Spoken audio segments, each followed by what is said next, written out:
नमस्कार, मैं नियाज खान और आप देख रहे हैं एनएमएफ न्यूज। खुशी के मौके पर आखिर ये कैसा मलाल? आखिर देवेंद्र फडणवीस बीएमसी के परिणाम से क्यों उदास हैं? आखिर वो कौन सी बात है जो देवेंद्र फडणवीस को खल रही है और उसका उन्हें मलाल है? इसी पर हम चर्चा करेंगे इस वीडियो में और हमारे साथ चर्चा करने के लिए केशव हमारे साथ मौजूद हैं।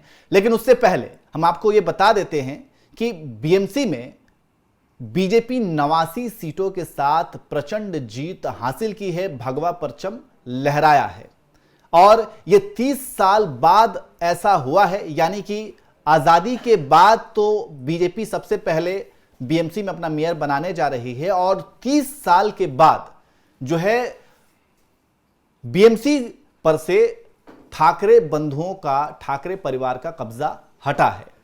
तो ये इतनी बड़ी खुशी का मौका है, लेकिन इसके बावजूद देवेंद्र फडणवीस थोड़े नाखुश हैं, थोड़ा उन्हें मलाल है। आखिर उन्हें किस बात का मलाल है, आखिर वो क्यों उदास हैं, इसी पर हम चर्चा करेंगे और केशव हमारे साथ हैं। केशव, आखिर क्यों, आखिर क्या देवेंद्र फडणवीस को मलाल है? क्योंकि जो नतीजे आए हैं, नतीजे तो आप भी देख रहे हैं और ये प्रचंड जीत माना जा रहा है, लेकिन इसके बावजूद देवेंद्र फडणवीस को लेकर के ये खबर आ रही है कि वो थोड़े से उदास चल रहे हैं। देखिए, फडणवीस ने विधानसभा में एक बात कही थी कि मैं समंदर हूं, लौट करके जरूर आऊंगा। तो फडणवीस की जो कह सकते राजनीति है, जो करियर है, उसको देखें तो उसमें एक संघ की छाप नजर आती है। वो वैसे वो स्वयंसेवक भी हैं, लेकिन उनके काम करने का जो तरीका है ना, बिल्कुल एक संघ के आदमी की या प्रचारक की तरह है, जो कि कभी हार नहीं मानता और संगठन की जो क्षमता उसमें होती है वो अद्भुत होती है। और वो जब माइक्रो लेवल पे काम करता है और जीत के बाद तुरंत अगले मिशन पे जुट जाता है, वही है फडणवीस। एक तरफ देखिए कांग्रेस, जिसको कि 99 सीट हासिल होती है लोकसभा चुनाव में, तो ऐसे जीत का जश्न मनाते हैं जैसे उसने सत्ता हासिल कर ली। उसने इसी बात का जश्न मनाया कि बीजेपी को 272 या 400 से रोक दिया। दूसरी तरफ एक फडणवीस है जिनको कि बहुमत आया है, 30 साल बाद कह सकते हैं कि उखाड़ फेंकने में कामयाब रहे हैं शिवसेना को। बीजेपी का पहला मेयर होगा, एक तरीके अपना मेयर होगा वहां पे। फिर भी उनको एक उदासी है। चीफ मिनिस्टर हैं, भारी थंपिंग मेजोरिटी के साथ हैं, लेकिन फिर भी वो इस बात से नाखुश हैं कि उन्होंने जो टारगेट सेट किया था वो हासिल नहीं कर पाए। टारगेट क्या था? टारगेट ये था कि अपनी दम पे चुनाव लड़े, ज्यादा से ज्यादा सीटों पे चुनाव लड़े और कम से कम 125 सीटें तो लेकर के ही आए। क्योंकि देखिए 114 से सीटों पे बहुमत का आंकड़ा है, तो वो चाहते थे कि कम से कम बीजेपी अपने आप में इंडिपेंडेंट रहे। क्योंकि बीजेपी ये बात जानती है और काफी समय घुट घुट करके ये कह सकते हैं कि दूध पीना पड़ा रहा है उसको। आपको याद होगा अटल जी की सरकार 1 वोट से गिर गई थी।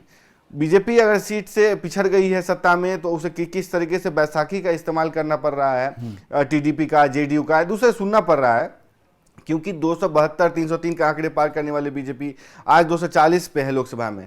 ऐसे में वही बात वो जानते हैं कितनी निर्भरता, कितनी खतरनाक होती है दूसरी पार्टी में। जो शिंदे, जो बाला साहब ठाकरे की पार्टी को, जो कि आइडियोलॉजिकल पार्टी थी, जो उसकी पैतृक पार्टी थी, उसको तोड़ करके आ सकते हैं, अपनी इनके साथ मिल सकते हैं।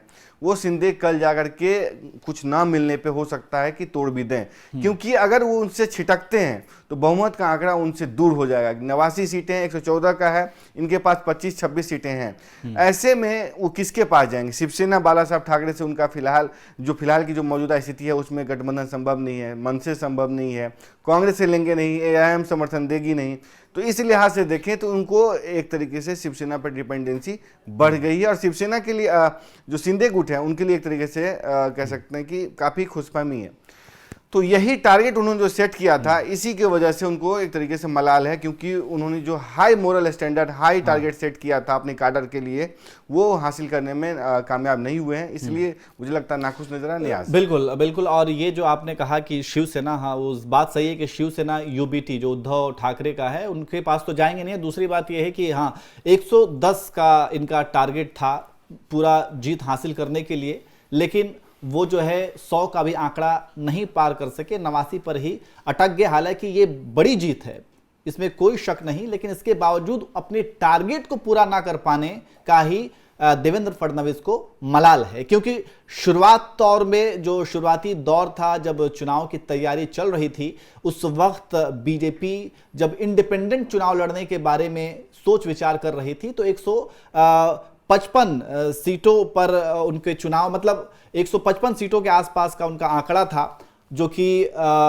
बाद में 120 से 25 सीटें जिसमें से जीत हासिल करने का उनका लक्ष्य था, लेकिन ये पूरा नहीं हो पाया। उसके बाद इन्होंने जब गठबंधन किया और इनके हिस्से में 137 सीटें आई चुनाव लड़ने के लिए, तो फिर उन्होंने 110 का टारगेट पूरा किया था, लेकिन वो 110 का टारगेट नहीं पूरा हो पाया, 100 भी सीट नहीं जीत पाए, 89 पर ही रह गए। और इसी लक्ष्य को पूरा ना करने की वजह से देवेंद्र फडणवीस जो है वो नाखुश हैं। अब एक देवेंद्र फडणवीस की मैं एक स्टेटमेंट भी बता देता हूं कि देवेंद्र फडणवीस ने क्या कहा था। कि देवेंद्र फडणवीस ने कहा था कि हमने, यानी कि गठबंधन 119 सीटें जीती हैं, वहीं बीजेपी 14 सीटों पर 7 से 100 मतलब 100 वोटों के मामूली अंतर से हारी है।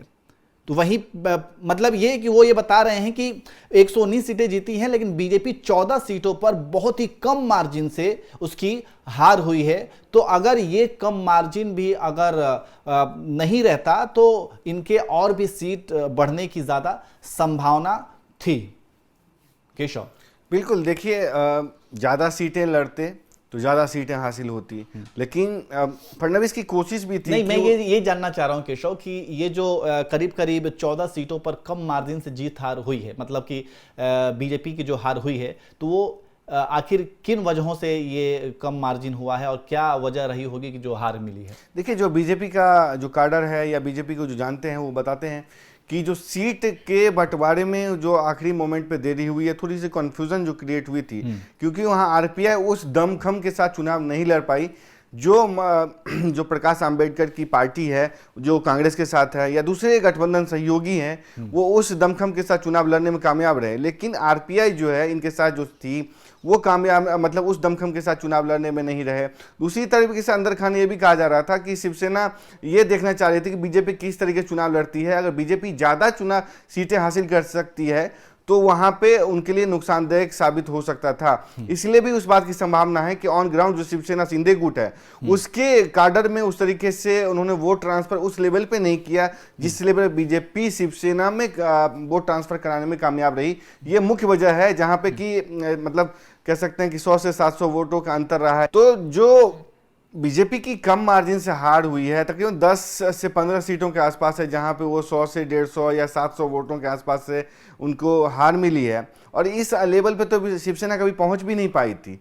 ऐसे में ये देखा गया है कि बीजेपी का जो काडर वोट है नियाज, वो आसानी से शिफ्ट हो जा सकता है, यानी कि आप उसको वोट ट्रांसफर कर सकते हैं अपने गठबंधन सहयोगी में। लेकिन शिवसेना शिंदे गुट के जो काडर थे वो उस लेवल पे जमीन पर नहीं उतरे और उनके वोट का ट्रांसफर उस लेवल पर नहीं हुआ, क्योंकि जो बीजेपी का वोट था वो एक मुश्त था, लेकिन मराठवाड़ा जो वोट है या मराठी जो वोट है जो कि शिंदे का वोट है, उसमें डिवीजन देख रहे थे आप, क्योंकि वहां पे उनको शिवसेना उद्धव बालासाहब ठाकरे को भी देना था, मनसे को भी देना था और इधर भी देना था। इस लिहाज से वोटों का ट्रांसफर नहीं हुआ वहां, इसलिए आप देख सकते हैं कि कम मार्जिन से बीजेपी की हार हुई है। एक सवाल और, आपने मराठी वोटों की बात कही, तो क्या आपको लगता है कि जैसे कि ठाकरे ब्रदर्स दोनों एक साथ आए और उद्धव ठाकरे को यह पता था कि जो राज ठाकरे हैं वो हमेशा से मराठी अस्मिता की राजनीति करते रहे हैं और इस मुद्दे को उठाते रहे हैं, तो जो ये मराठी अस्मिता के मुद्दे को इन्होंने उठाया एक साथ आ करके, तो क्या आपको लगता है कि बीजेपी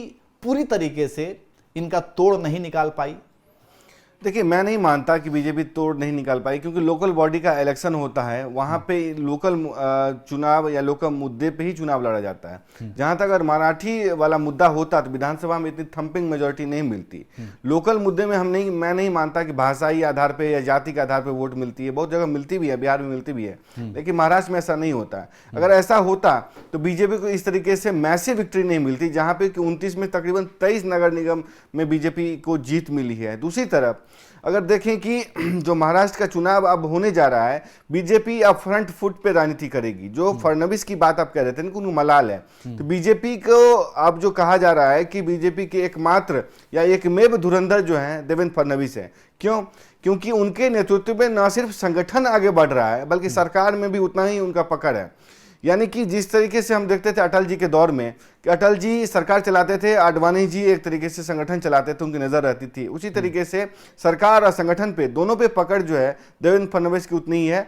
अब मुझे लगता है कि बैकफुट पे देवेंद्र फडणवीस नहीं आने वाले, क्योंकि उनको मराठा आंदोलन के नाम पे, मराठी अस्मिता के नाम पे, मराठी मानुष के नाम पे, मराठी वोट बैंक के नाम पे काफी कहा जाता था, नहीं कहते हैं कि एक तरीके से कोलेट्रल माना जाता था, इसके नाम पे ब्लैकमेल होता था कि मत करो, मराठी वोट उसका है, उसके साथ सत्ता बना के रखो, गठबंधन करके रहो। अब मुझे लगता है कि किसी कीमत पे बीजेपी अब शिवसेना से पीछे नहीं हटेगी, यूबीटी, हाँ यूबीटी से पीछे नहीं हटेगी, और उसके साथ गठबंधन का सवाल नहीं उठता है, क्योंकि एक शिंदे तो आपके पास है, एक मराठा वोट है, उसने साबित भी किया कि बाला साहब ठाकरे की विरासत उसके पास है। दूसरी तरफ बीजेपी ने एक अपना अल्टरनेटिव एजेंडा, नैरेटिव, नारा हिंदुत्व प्लस विकास, राम प्लस मराठी, शिवाजी महाराज, तमाम जो है ना तड़का लगा करके एक नैरेटिव दे दिया है। अब उनको ब्लैकमेल नहीं किया जा सकता, बीजेपी अब ही फ्रंट फुट पे राजनीति करेगी वहां पे। बिल्कुल। तो महाराष्ट्र में बीएमसी के चुनाव के नतीजे आए और इस नतीजे में बीजेपी ने प्रचंड जीत हासिल की, लेकिन देवेंद्र फडणवीस थोड़े से उदास थे, और वो उदासी सिर्फ इस वजह से थी क्योंकि उन्होंने जो टारगेट सेट किया था 110 सीट जीतने का, वो टारगेट पूरा नहीं हो पाया। बस इसी चीज का देवेंद्र फडणवीस को मलाल है। वैसे आप क्या कहेंगे इस पूरे चुनाव को देखते हुए, और आगे महाराष्ट्र की राजनीति में आपको किसका भविष्य दिख रहा है? यानी कि क्या ठाकरे ब्रदर्स की जो सियासी कश्ती है, क्या आगे अभी बढ़ सकेगी, या फिर अब वो पूरी तरीके से डूब गई है और महाराष्ट्र की सियासत अब किस तरफ जाएगी? आप कमेंट करके जरूर बताएं।